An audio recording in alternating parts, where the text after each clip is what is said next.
Merci au Seigneur, merci Saint-Esprit parce qu'il agit. C'est notre prière à tous, l'équipe pastorale, les pasteurs et je suis sûr les frères et sœurs. Seigneur, vraiment, manifeste-toi puissamment et je bénis le Seigneur, je remercie le Saint-Esprit pour la parole qu'il a donnée à Isabelle. Je sentais pendant la louange qu'il y a des frères et des sœurs qui ont encore du mal à lâcher prise, qui vivent cette profonde tristesse, ces profonds liens. Et sans aucun jugement, laissez-moi vous dire, c'est complètement incompatible avec la vie de chrétien. Quand on vit pour le Seigneur Jésus, pour le Roi des Rois, on est rayonnant de joie. Amen. Vous le croyez ou pas ? Amen. Si vous ne le croyez pas, vous n'êtes pas au bon endroit. Enfin, si, vous êtes au bon parce que vous allez le croire. Et vraiment, je vous encourage de tout cœur. Si vous avez des luttes, c'est normal qu'on ait des luttes. Lâchons prise. Mais il faut que nous fassions ce pas. La Bible nous a dit, ce n'est pas mon message, mais la Bible nous a dit que Dieu s'est approché de nous en premier. Il a déjà fait son job. C'est à nous de faire le nôtre. Et si tu ne fais pas ton job, personne ne pourra le faire à ta place. Sommes-nous conscients de ça ? Amen, gloire à Dieu. Soyez les bienvenus. Est-ce que vous voulez souhaiter la bienvenue à la personne qui est derrière vous ? Attention, pas devant, pas à côté, derrière. S'il n'y a personne, souhaitez la bienvenue au mur. Mur.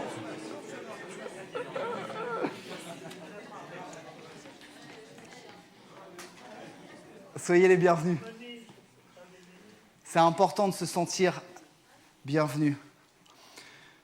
Bienvenue aussi à ceux qui nous suivent peut-être sur la chaîne. Et sans plus tarder, je voudrais vraiment partager ce que le Seigneur a mis sur mon cœur. Il y a des frères et sœurs qui m'ont dit ce matin, je ne voudrais pas les nommer, mais ils m'ont dit « Mathias, c'est toi qui prêches, on va prier pour toi ». Et ça me fait du bien parce que sans le Seigneur, sans le Saint-Esprit, ce qu'on dit, c'est pas bon. Vous en êtes conscients, ça ? Et on a besoin, ceux qui apportent la parole, ceux qui conduisent la louange, on a besoin que vous puissiez prier pour nous. C'est important. Parce que nous sommes des hommes et des femmes et nous sommes tous imparfaits. Mais grâce au Seigneur, on devient parfait. Sans plus tarder, on étudie toujours le thème « Suis-je vraiment un disciple de Jésus ?» Je ne sais pas si certains ont eu l'occasion d'aller à nos groupes de maison. Sachez que tous les 3e jeudis du mois, on se réunit dans les différentes maisons. Si vous êtes intéressé à l'espace d'accueil, je crois qu'il y a 6 ou 7 maisons. Et jeudi, nous avons étudié le fait d'obéir. Parce que lorsque j'obéis, je montre à tous que je suis un disciple de Jésus. Amen. Et on sait tous que obéir, c'est très difficile. Pas que pour les enfants, même pour les adultes. Et ce matin, je voudrais parler de la vie de prière. Le titre de ce message, c'est « Prier en connaissance de cause ». On a parlé beaucoup ce matin, les chants qui ont été conduits nous ont dit de nous approcher du Seigneur. Et le Seigneur a vraiment mis sur mon cœur le fait de prier. Isabelle, est-ce que tu aurais de l'eau, s'il te plaît ? Ça ne fait pas partie du message, ça. C'est juste pour vous dire. Voilà, la vie de... Merci beaucoup. Elle est un peu ouverte, d'accord. Quand je bois de l'eau, je me sens bien. Vous ne connaissez pas cette pub ? C'est trop vieux. Question pour nous tous. Quelle est la dernière fois où tu as prié Dieu ? C'est une question rhétorique, n'y répondez pas. Des fois, il faut répondre, des fois. Ok. Quelle est la dernière fois où tu as prié Dieu avec conviction ? Vous savez ce que c'est la conviction ? Le don de la foi. Quelle est la dernière fois où tu as prié Dieu avec conviction ? 3e question. Quelle est la dernière fois où tu as prié pour quelque chose et la situation s'est miraculeusement débloquée ? Bizarrement, j'entends plus ce matin. J'ai prié ce matin pour la route et puis le trafic s'est ouvert. Vous savez, la vie de disciple, c'est une vie de prière, mais ce n'est pas n'importe quelle vie de prière. C'est pas n'importe quelle vie de prière. En tant que disciple, nous devons suivre l'exemple de Jésus-Christ.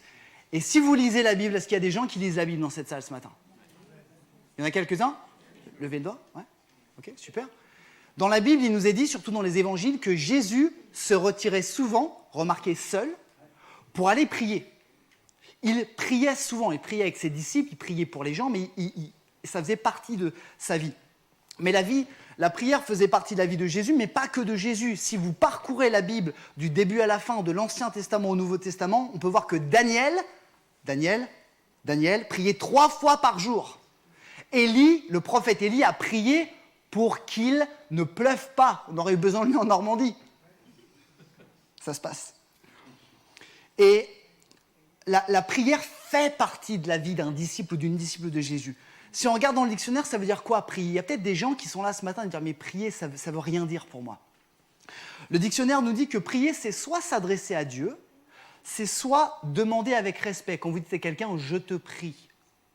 Ça vous est déjà arrivé? Je te prie de ce que tu veux. Et vous savez, je me suis rendu compte que, en fait, cette définition de prier quelqu'un pour demander avec respect, c'est très réducteur par rapport à ce que la Bible elle dit sur la prière. Parce que nous, souvent chrétiens, quand on prie Dieu, on demande. Alors que la prière, ce n'est pas uniquement demander. Vous êtes d'accord avec ça? Amen. Prier, écoutons bien, prier, c'est parler à Dieu. Moi, mes enfants sont petits, ils m'ont dit, mais papa, c'est quoi prier? Je dis, alors, quand tu pries, tu élèves ta voix vers le Seigneur dans les cieux célestes. Ils ne comprendront rien du tout. Prier, c'est parler à Dieu. Amen? Amen. Quand je prie, je parle à Dieu qui est mon papa. Prier, c'est parler avec Dieu.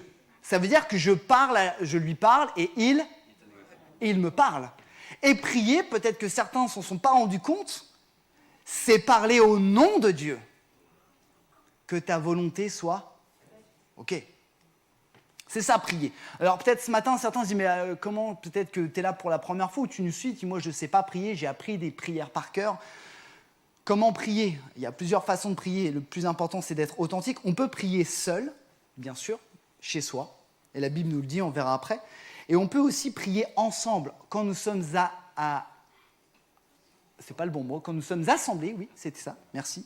Quand nous sommes assemblés en tant que l'Église, c'est la raison pour laquelle nous prions en grand groupe. C'est la raison pour laquelle à EVF, à l'Église Vieillefoy, dans les 2 premiers jeudis de chaque mois, nous nous rassemblons, c'est pas pour faire bien, nous nous rassemblons pour étudier la parole et pour prier. Amen. Merci Landry d'avoir dit Amen. C'est la raison aussi pour laquelle à l'Église Vieillefoy, nous avons des petits groupes de prière pour qu'on prie par groupe de 3. Parce que Dieu ne veut pas que tu pries que tout seul. Dieu ne veut pas que tu pries que avec 80 personnes. Il veut que tu sois à l'aise pour prier seul, à 2, à 3, à 5, à 500, à 5000, à 50 000, à 500 000. Amen. Merci François pour ton Amen. La vie de prière, frères et sœurs, elle est extensible. C'est comme la santé. Soit elle peut s'améliorer, soit elle peut se détériorer. Il ne faut pas croire que la vie de prière, elle est comme ça et que si on fait rien, vous savez que c'est comme une relation de couple. Il y en a qui sont mariés ici? Ok, vous savez très bien que si tu ne fais rien pour... Alors, j'aime pas ce mot-là, entretenir, parce que ça fait un peu... Mais entretenir ton mariage, ta relation, qu'est-ce qui fait le mariage? Il se dégrade. C'est comme la relation avec le Seigneur. Et je fais un constat, frères et sœurs, ce matin. C'est que prier est souvent une activité du chrétien et pas une arme puissante. Et la prière, surtout chez nous, protestants évangéliques, parce que je parle pour nous, elle est devenue parfois une coutume et une superstition. Vous savez, on est entre nous, on dit souvent, on parle de nos frères et sœurs catholiques, on dit ouais, ils ont des prières toutes faites, c'est pas très authentique. Regardons-nous nous-mêmes d'abord. Hein, je vais vous partager une petite anecdote. Nous, on aime prier avec nos enfants le soir. Et on demande toujours aux enfants, est-ce que tu veux que je prie ou est-ce que tu pries? Donc, je demandais à Anna-Raphaël, est-ce que tu veux que je prie ou avant de dormir ou est-ce que tu pries? Non, moi je prie. Ok, c'est le moment de... Vous savez ce qu'elle fait comme prière? Merci Seigneur pour ce repas. Amen. Je nourris bien ma fille, je ne vois pas pourquoi. Pourquoi? Parce que, merci Seigneur pour ce repas, merci Seigneur pour cette journée, blablabla, blablabla, au nom de Jésus, Amen. C'est pas ce qui lui arrive, la gamine. Quand on prie, on demande trop souvent et on oublie de proclamer. Quand on prie, on parle trop et on oublie d'écouter. Quand on prie, on pense trop et on oublie de croire. On prie avec notre cerveau. Vous savez, la prière, est-ce que vous croyez que la prière change les choses? Vous le croyez vraiment? Est-ce que la prière change les choses? Jésus a prié pour les malades et les malades ont été guéris. Ok. L'Église a prié pour Pierre, il a été libéré de prison. L'Église a prié et ils ont été remplis du Saint-Esprit. Donc quand on prie, pas n'importe comment, quand on prie avec conviction, les choses changent. Lisez avec moi Jacques chapitre 5 verset 16, vous connaissez tous ce texte. Quand un juste prie, sa prière a une grande efficacité. Amen. Alors on dit, mais c'est quoi un juste? Alors c'est celui qui est justifié par Jésus. Oui. Mais c'est surtout celui ou celle qui vit une vie qui est agréable et qui est en règle par rapport au Seigneur. Toi, moi, si nous sommes justes, quand je prie, il y a une grande efficacité. La suite nous dit, on ne l'a pas noté sur l'écran, la suite nous dit que, c'est Jacques qui dit, Élie était un homme tout à fait semblable à nous. Il a prié et la pluie s'est arrêtée. C'est tout, pour nous montrer que la prière, elle ne vient pas de l'homme. La prière, elle vient des cieux. Elle vient de la puissance du Saint-Esprit. Et frères et sœurs, on a vraiment besoin ce matin, en tout cas moi le premier, Mathias, on a vraiment besoin de prendre conscience de la puissance de la prière. Vraiment la puissance de la prière. Et je voudrais faire 3 rappels ce matin pour nous aider à prendre conscience. Donc numéro 1, quand le disciple prie, je vous laisse lire, je vais boire un coup. Lorsqu'il prie, le disciple se trouve dans la présence de Dieu. Ok ? On l'a dit, prier, c'est parler avec Dieu, c'est rentrer en contact avec Dieu. C'est comme la louange. Ce matin, j'espère que quand vous venez à une rencontre le jeudi ou le dimanche, j'espère que vous ne venez pas chanter. J'espère que vous rentrez à travers la louange dans la présence de Dieu pour lui apporter votre louange. C'est ça la louange, c'est pas chanter pour chanter. Prier, c'est s'approcher de Dieu. Quand je prie, je suis près de Dieu. Prenons conscience. Peut-être ce matin, vous dites, mais oui, mais on le sait tous. Non. Quand je prie, je suis près de Dieu. Quand j'invoque le Seigneur, je suis près de Dieu. Peut-être pas mon corps physique, parce que Dieu est esprit, il n'a pas un corps d'homme. Mais mon âme et mon esprit sont proches de Dieu. Quand je dis, Père, Seigneur, je m'approche du Seigneur, je suis près de Dieu. Matthieu 6, verset 6, lisez avec moi. Mais toi, quand tu veux prier, va dans ta pièce la plus retirée, verrouille ta porte et adresse ta prière à ton Père qui est là. Pourquoi Dieu il est là? Parce que c'est la pièce verrouillée de la maison? Absolument pas. Dieu il est là parce qu'on ouvre notre cœur. Et ton Père qui est là dans le lieu secret, qui va dans le secret, te le rendra. Et vous savez, c'est très important, on fait un peu de théologie ce matin, parce qu'on ne peut pas comprendre la Bible sans étudier un peu la parole. Ça n'a pas toujours été le cas. La prière, l'accès à Dieu n'a pas toujours été aussi facile qu'aujourd'hui. Ceux qui connaissent un peu la Bible le savent. Je fais un flashback.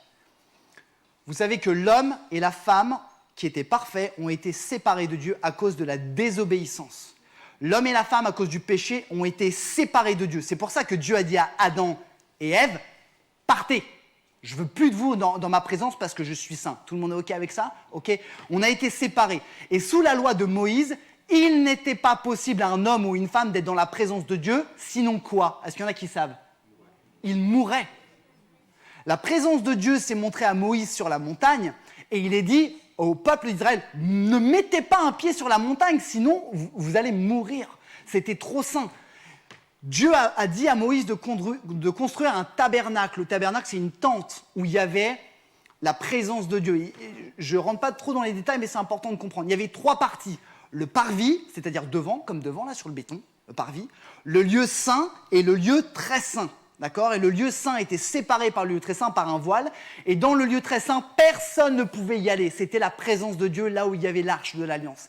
Seul le grand sacrificateur, seul lui, vous savez, celui avec plein de grades là, seul lui, une fois par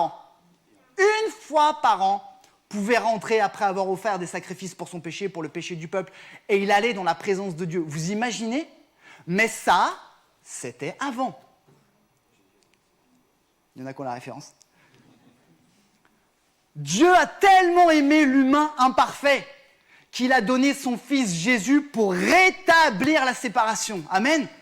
Et grâce à Jésus, il nous est dit que le voile dans le temple, parce qu'après de la tente, c'est passé sur après la tente, c'est parti dans un temple, c'est dur à dire ça. Le voile qui séparait le lieu saint et le lieu très saint, qu'est-ce qui s'est passé? Il s'est déchiré, ça veut dire que c'est le libre accès à la présence de Dieu. Amen. C'est tellement important, ça veut dire que grâce à Jésus, peut-être que tu ne connais pas Jésus, mais je vais te dire, grâce à Jésus-Christ, tu as le libre accès à la présence de Dieu. Et quand tu pries, quand tu dis « Père, Seigneur, Dieu, toi qui je ne connais pas », tu viens sincèrement et tu as accès au Seigneur. Et grâce à la mort de Jésus, nous pouvons être présents avec Dieu. Et ça veut dire que si quand je prie, quand j'élève ma voix, que je suis dans ma voiture, chez moi, dans ma salle de bain, peu importe, quand je prie, si Dieu est présent, alors il y a de la sainteté. Il y a de la sainteté. Ça veut dire que tu ne peux pas prier n'importe comment ou avec une vie qui est pas respectueuse par rapport au Seigneur. Et on doit le faire avec respect. On doit se rappeler qui est Dieu et qui nous sommes. Dieu, ce n'est pas notre pote. Dieu, c'est notre Père Céleste. Il vient être notre ami, il vient près de nous, mais on ne peut pas s'adresser à Dieu n'importe comment. Quand il y a la présence de Dieu, il y a la puissance, parce que tu es en présence du Créateur du monde. Vous imaginez ? Vous êtes en présence du Créateur. Donc quand tu es en prière avec Dieu, il y a de la puissance. Et surtout, quand tu es en prière et quand tu pries, il y a de la direction. Parce que quand tu pries, tu parles à Dieu et tu parles avec Dieu. Il y a de la direction. Dieu veut me parler à travers le Saint-Esprit. Et notez que dans la Genèse, ce n'est pas l'homme qui a parlé en premier à Dieu. Hein. C'est Dieu qui a parlé à l'homme. Adam n'a pas dit à Dieu, « Dieu, qu'est-ce que je fais avec le jardin, là? Qu'est-ce que tu veux que je fasse des pommiers ?» Non, Dieu a dit à l'homme, et Dieu veut parler. Et quand on prie, on parle trop, moi le premier. Dieu veut nous parler. Je partage un texte avec vous pour montrer que quand on prie, Dieu parle. Dans Actes 13, 1 à 3. Si vous ne connaissez pas le livre des Actes, lisez-le, c'est de la bombe. De la bombe, ça veut dire que c'est super. C'est génial, c'est top. Actes 13, 1, 3. Il nous dit qu'il y avait à Antioche des prophètes et des enseignants qui priaient ensemble. Donc Barnabas, Saul, Lucius, peu importe, Manaïn. Et il nous est dit, merci Elsa, un jour qu'ils adoraient ensemble le Seigneur, un peu comme on a fait ce matin, j'espère, et qu'ils jeûnaient. Le Saint-Esprit leur dit, mettez à part pour moi Barnabas et Saul pour l'œuvre à laquelle je les appelais. L'œuvre, c'est-à-dire des voyages missionnaires. Alors, après avoir jeûné et prié, ils leur imposèrent les mains et les laissèrent partir. Les gars, ils sont en train de prier et Dieu, à travers le Saint-Esprit, leur parle. Et quand tu pries, quand je prie, Dieu ne veut pas simplement t'écouter, il veut juste te parler aussi. On va le voir après. Non, on va le voir maintenant. Non, on va le voir après. Excusez-moi. Prier, c'est s'approcher de Dieu. Vous êtes toujours avec moi? Amen. Quand je prie, je m'approche de Dieu. Je suis avec Dieu, là. Numéro 2. Quand un disciple prie, il ne prie pas en son nom propre, ni selon sa volonté. Le disciple prie au nom de...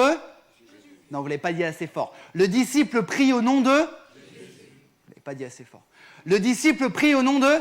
Jésus. C'est pas mal. Encore une fois, je fais un constat. Dans le monde, dans notre monde à nous, là, est-ce que le nom de Jésus, on ne l'utilise pas un peu à la légère? Connaissez un des premiers commandements dans Exode 20, tu ne prendras pas le nom de l'Éternel en vain.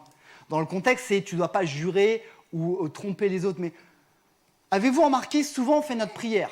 Je ne sais pas quand est-ce et combien de fois par jour vous priez. On fait souvent notre prière, on fait notre liste de courses. Et la liste de courses, on la termine par « Au nom de Jésus, Amen ». Vous avez déjà remarqué ça? Sauf qu'en fait, tu demandes des trucs pour toi, et peut-être que le Seigneur n'est pas d'accord avec. Et on utilise le nom de Jésus en vain, parce qu'on l'utilise pour moi. Alors pourquoi prier au nom de Jésus? Parce qu'il existe une autorité dans le nom de Jésus. Est-ce que vous le croyez? Une autorité, une puissance dans le nom de Jésus. Philippiens 2, 9 à 11, on peut lire ensemble. C'est pourquoi il est parlé de Jésus. Dieu l'a élevé à la plus haute place. Et il lui a donné le nom qui est au-dessus de tous les noms. Pour qu'au nom de Jésus, tout être s'agenouille dans les cieux, sur la terre et jusque sous la terre. C'est-à-dire quoi, jusque sous la terre? C'est les puissances démoniaques. Ce n'est pas que les hommes et les femmes. Jusque sous la terre. Et que chacun déclare Jésus-Christ est Seigneur à la gloire de Dieu le Père. Amen.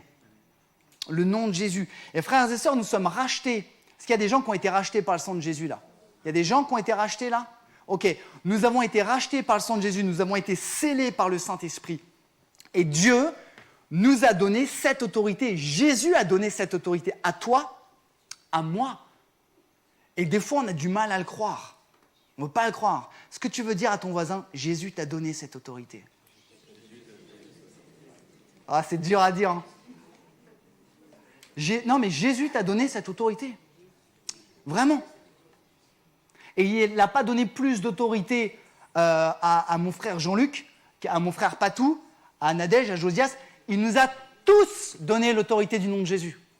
Ok, il ne dit pas, à toi je te donne le J et le E, puis toi le J-E-S, puis toi le J-E-S-U. Non, il nous a donné l'autorité. Luc 9, 1 à 2, Jésus réunit les 12 et leur donna le pouvoir et l'autorité de chasser tous les démons et de guérir les maladies. Ensuite, il les envoya proclamer le royaume de Dieu et opérer des guérisons. Waouh! Regarde! Excusez-moi, je suis excited ce matin. Pour qu'on prenne conscience, je vais juste prendre des gens, ce matin, je suis sûr qu'ils ne vont pas me lapider.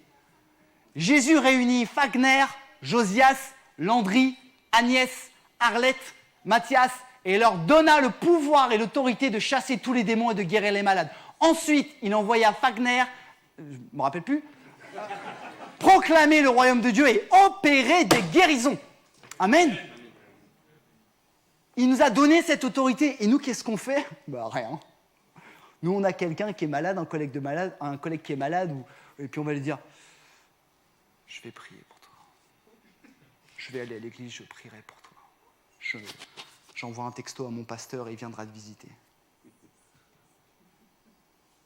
On rigole, mais c'est pas un peu la réalité des fois? Est-ce que, je dis pas que c'est facile, hein. Je ne dis pas que c'est facile. Mais à un moment donné, Jésus nous donne l'autorité de prier dans le nom de Jésus. Dans le nom de Jésus. Et si je prie dans le nom de Jésus, alors c'est le deuxième petit point, je dois prier selon la volonté de Jésus.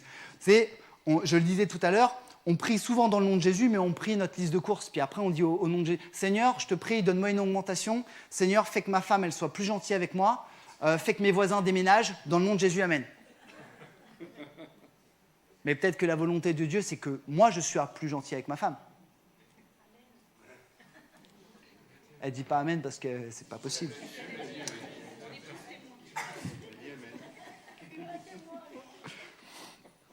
Seigneur, conduis-nous. Tu me troubles, Isabelle. Faisons attention au mélange. On n'associe pas le nom de Jésus à tout ce qu'on veut, en fait. Et la Bible, elle est très claire. Elle dit que nos prières seront exaucées si on prie au nom de Jésus et selon la volonté de Jésus. 1 Jean 5, 14, versets 14 et 15. Et voici quelle assurance nous avons, frères et sœurs.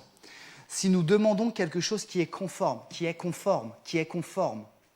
à sa volonté, il nous écoute. Et nous savons que s'il nous écoute, nous savons aussi que l'objet de nos demandes nous est acquis. Si je prie selon la volonté de Dieu. Mais peut-être qu'on pourrait dire, mais je fais comment pour connaître la volonté de Dieu? Il y en a qui se sont posé la question, moi je me la pose. Je fais comment pour connaître la volonté de Dieu? Je ne sais pas quoi prier. 3 choses. Numéro 1, fais juste référence à la parole de Dieu. Appuie-toi sur la Bible. Si tu pries sur ce que la Bible enseigne, tu es dans la volonté de Dieu. Amen. La Bible, elle dit que Dieu veut qu'un maximum d'hommes et de femmes soient sauvés et qu'on aime notre prochain comme nous-mêmes, ok? Si je prie, Seigneur, aide-moi à aimer mon prochain comme moi-même, est-ce que je prie selon la volonté de Dieu? Oui, parce que c'est la Bible. Donc déjà, ouvre ta Bible ou ton smartphone et prie selon la Bible. Numéro 2, écoute le Saint-Esprit. Si le Saint-Esprit te pousse à prier pour ton voisin ou à le soutenir dans la prière ou à aller aider ton voisin ou ta voisine ou ton collègue de travail, c'est peut-être parce que Dieu te parle. C'est peut-être parce que Dieu te parle. Donc tu pries dans ce sens-là.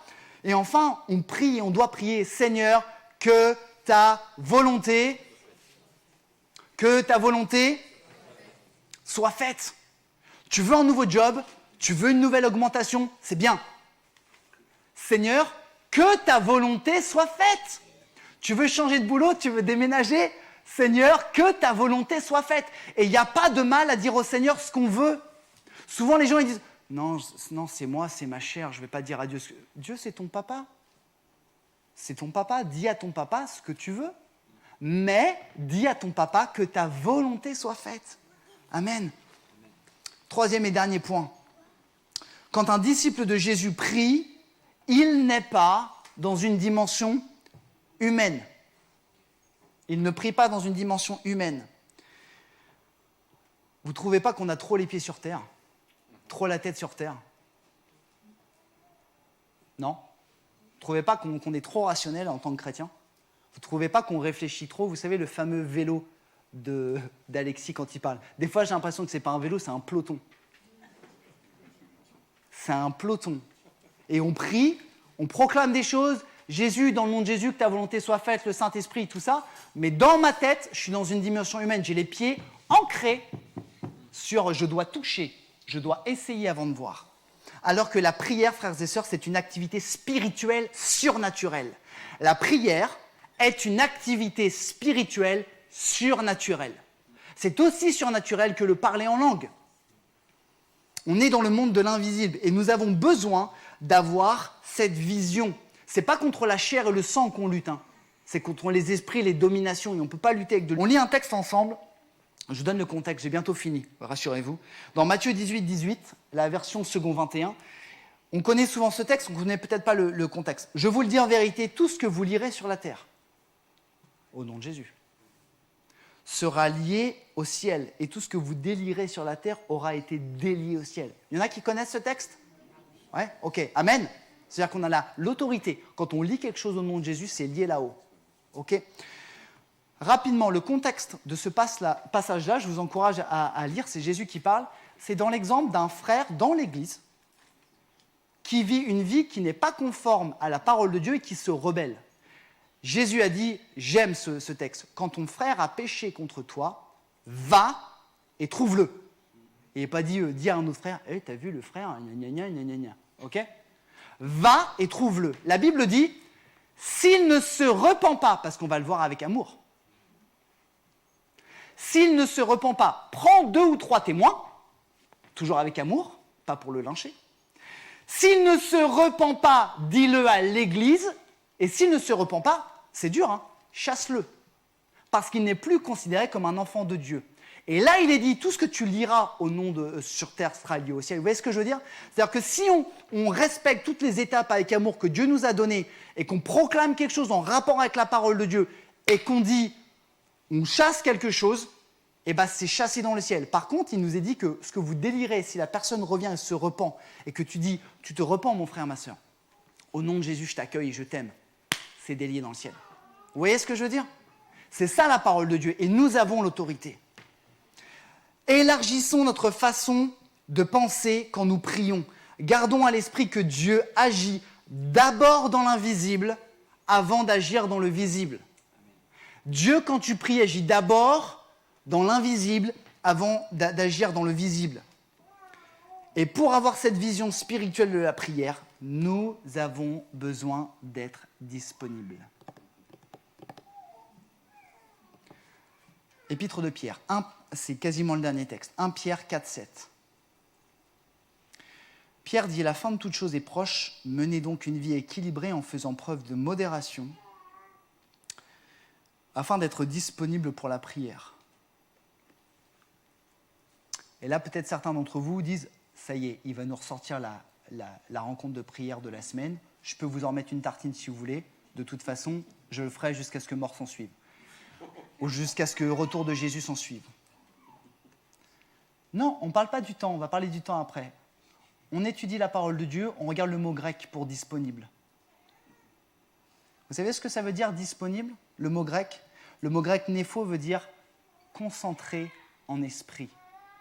Donc sois concentré en esprit quand tu pries et ne sois pas accaparé par les choses du monde.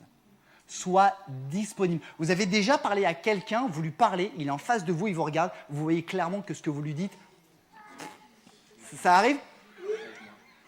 Baisse ta main, Zacharie. Non, ça vous arrive ou pas? Ouais? Ok, imaginez-vous, prier à Dieu, et vous savez, avec les yeux un peu fixes, Seigneur, je te bénis, je te prie pour ma sœur, tu l'as... Et en fait, ça passe pas, quoi. Parce qu'on n'est pas disponible. Pourquoi? Parce que quand tu pries, tu penses à ton job, là, ça s'est mal passé vendredi, tu passes le week-end, et en fait, tu pries, tu passes à ton job, et tu dis, oh là là, lundi, j'ai une réunion à 8h30, j'ai un rendez-vous à 10h, et en fait, tu pries, Seigneur, que ta volonté soit faite, et tu penses à ton job. Tu n'es pas concentré en esprit. Ça parle à quelqu'un? Moi, le premier. Ouais? Ok. Vous me permettez de partager une petite anecdote? Ça veut dire non ou oui? Seigneur m'éprouve cette semaine. Je me suis lancé, au grand désarroi d'Isabelle, dans la repeinte de l'extérieur de ma maison. Donc je repeins ma façade. Pas peur.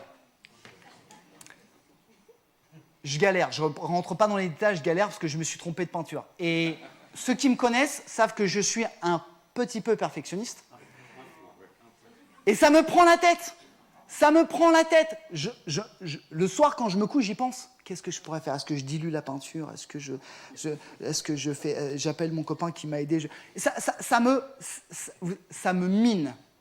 Et cette semaine, je devais préparer un message pour l'assemblée. Je devais prier, je devais préparer le groupe de maison. Et là, en fait, tu commences à travailler ton message, puis tu penses peinture. Alors tu te dis, appliquons le Saint-Esprit dans nos vies pour éviter les traces. Non. Et c'était une lutte. Le soir, on couchait les enfants, je me dis, je vais bosser. Ça m'a pris la tête. Et le Seigneur m'a montré, sois disponible pour moi, sois concentré en esprit. Laisse ton pignon là qui est tout mal fait. Je lance un appel. Et quand j'ai pensé à ça, je me suis dit, peut-être que le Seigneur me donne un exemple. Et j'ai dû lutter contre moi-même pour prier, pour dire dans ma tête, Mathias, laisse tomber ta baraque. Laisse tomber ton pignon, prie le Seigneur. Mais c'est dur de faire ça. Alors peut-être certains penseront, c'est bassement matériel, tout le monde pardon, je suis un humain. Mais peut-être que c'est le travail, peut-être que c'est ton foyer, peut-être que c'est ta famille. Et si tu n'es pas concentré en esprit, tu ne vas pas prier avec conviction. Et la parole de Dieu nous dit, sois concentré quand tu pries. Il n'y a pas besoin de faire de la méditation, mais il faut se concentrer sur Jésus et dire ce qui me prend la tête, je l'abandonne. Amen.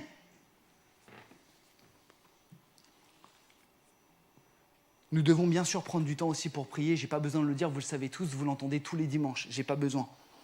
Et je voudrais qu'on termine, je voudrais conclure. Pardonne-moi si j'étais un peu plus long, mais le Saint-Esprit vraiment presse mon cœur ce matin. Et moi, je sens vraiment que Dieu veut faire quelque chose de puissant avec son Église. Vous savez, ce n'est pas quelque chose de nouveau. Ce projet puissant, Dieu l'avait déjà programmé avant la création du monde. Mais la question, c'est est-ce que toi et moi, est-ce qu'on est au rendez-vous? Oui, on dit, oui à EVF, on veut aller partout le monde, on veut faire des nations, des disciples, on veut prier que les malades soient guéris. Mais est-ce qu'à un moment donné, tu crois en la puissance de la prière? Est-ce que tu crois que Dieu te donne l'autorité de prier, de guérir? Est-ce que tu crois que quand tu te mets peut-être à genoux, assis, tu es dans la voiture, dans ta salle de bain, quand tu dis « Seigneur Jésus, je m'approche de toi », est-ce que tu crois que Dieu est près de toi? Est-ce que tu crois que le Saint-Esprit te parle par la parole de Dieu? C'est tellement important, frères et sœurs. Ça ne sert à rien de prier si c'est dans le vent. Vous savez quoi? Moi, j'ai à cœur que dans quelques semaines, quelques mois, quelques années, selon ce que le Seigneur permettra, on arrête d'appeler l'équipe pastorale sur le devant pour prier pour ceux qui ont besoin. Moi, j'ai à cœur qu'un chrétien qui soit assis voit quelqu'un qui a besoin et dit « Bouge pas, je vais prier pour toi au nom de Jésus, tu vas être guéri ». Moi, j'ai à cœur de ça, parce que le but, l'église, c'est pas marqué, il y a l'équipe pastorale qui prie, puis le pasteur, puis les autres qui prient derrière. Non. Quand est-ce qu'on y va, frères et sœurs? Quand est-ce qu'on rentre dans cette vie de disciple, de prier, et de prier d'une manière spirituelle, de ne pas dire « Bon Seigneur, je te prie, mais bon, j'ai rendez-vous avec le médecin. » Oui, nous sommes humains. Oui, on est humains. Oui, on a peur. Il n'y a pas de souci. Ok. On a peur ou on est chrétien? On peut avoir peur, mais en qui réside notre foi? Qui t'a donné cette autorité? Frères et sœurs, commençons à prier, commençons à vraiment être une église qui prie, qui intercède, qui comprend la... J'ai pas les mots. Et ce matin, je ne veux pas faire d'appel. Je voudrais qu'on ait un temps de prière. Je ne sais pas comment on va se terminer le culte, c'est le Seigneur qui décidera. Mais je voudrais ce matin, pendant qu'il y a ce fond musical, que chacun d'entre nous, ceux qui le veulent bien sûr, sans aucune obligation, tu puisses prendre un temps de prière en te rappelant que quand tu vas ouvrir ta bouche, tu seras en présence de Dieu.